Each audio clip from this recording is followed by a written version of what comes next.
Les demandes dels veïnats de Cala Murada, al Manacor, han arribat a la sala de plens manacorina. Avui de matí, un grup de veïnats del nucli costaner s'hi ha presentat amb una pancarta que acusava l'equip de govern municipal d'abandonar Cala Murada. Demanen millores i inversions immediates a carrers, a enllumenat públic i a les zones infantils. Cansats de reunir-se amb representants de l'Ajuntament de Manacor, els veïnats de Cala Murada han decidit presentar-se al ple i diuen que estan treballant per formar una associació i aconseguir el que consideren bàsic i necessari.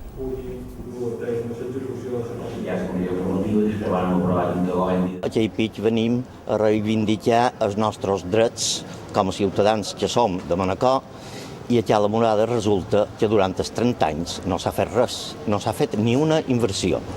Tot està deixat de la mà de Déu. Per tant, volem que el manco, la conservació i el manteniment de Cala Murada se faci així com Déu mana.